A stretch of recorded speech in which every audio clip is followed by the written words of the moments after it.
പാലക്കാട് ജില്ലയുടെ പടിഞ്ഞാറൻ മേഖലയിൽ രണ്ടാം വിള നെൽകൃഷി സജീവമായി. പട്ടാമ്പി കൊടുമുണ്ട പാടശേഖരത്തിൽ 30 ഏക്കറോളം സ്ഥലത്ത് ഞാറുനടിയിൽ ആരംഭിച്ചു. കൃഷിപ്പണിക്ക് ഇത്തവണയും ചുക്കാൻ പിടിക്കുന്നത് ഇതര സംസ്ഥാന തൊഴിലാളികളാണ്. കൊടുമുണ്ട പാടശേഖര സമിതി സെക്കൻഡ് ക്രോപ്പിന്റെ പണി നടന്നുകൊണ്ടിരിക്കുകയാണ്.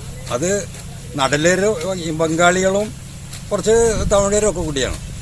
ഇതിന്റെ പരിസ്ഥിതി വളരെ പരിതാപകരമാണ്. ആരാണ് ഇതിന് ഒരു ഉത്തരവാദിത്വം?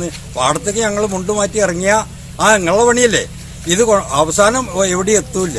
തുലാമഴ മുന്നിൽ കണ്ട് ജില്ലയുടെ പടിഞ്ഞാറൻ മേഖലയിൽ പാടശേഖരങ്ങളിൽ രണ്ടാം വിള നെൽകൃഷിക്ക് തുടക്കമായി. കൊടുമുണ്ടയിൽ പാടം ഉഴുതുമറിച്ചും വരമ്പുകൾ വെച്ചും ഞാറുപറയും നടിയിലുമായി കർഷകരും തൊഴിലാളികളും തിരക്കിലാണ്.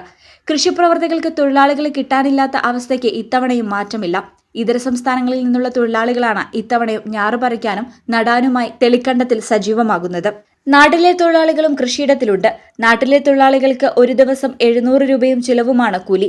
എന്നാൽ ഇതര സംസ്ഥാന തൊഴിലാളികൾക്ക് ഒരേക്കറിൽ ഞാറ് പറിച്ചു നടുന്നതിന് 5500 രൂപയും ചിലവുമാണ് നൽകുന്നത്.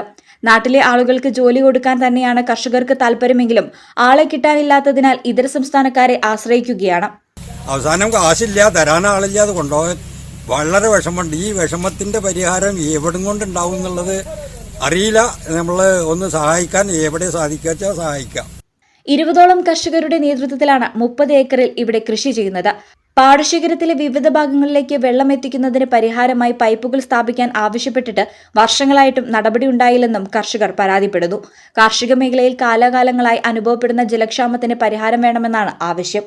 പുഞ്ചയടക്കം 2 വിള പലപ്പോഴും ഈ പാടശേഖരത്തിൽ നടത്താറുണ്ട്. പുഴയോട് ചേർന്നാണ് പാടശേഖരമുള്ളതെങ്കിലും വേനൽ തുടങ്ങിയാൽ കൃഷിയിലേക്ക് വെള്ളം എത്തിക്കുക എന്നത് സാഹസികമാണെന്നും കർഷകർ പറയുന്നു. എങ്കിലും പ്രതീക്ഷയോടെയാണ് രണ്ടാം വിള നെൽകൃഷിയുമായി കർഷകർ പാടശേഖരത്തിൽ സജീവമായിരിക്കുന്നത്. News bureau, Pattambi. +2 science, commerce, humanities ഏത് സ്ട്രീം കഴിഞ്ഞവർക്കും പാരാമെഡിക്കൽ ബിവോക് ഡിഗ്രി കോഴ്സുകൾക്ക് അപേക്ഷിക്കാവുന്നതാണ്. NIPMS academy, Nisar hospital, Valanchery. For admission 9957 08048.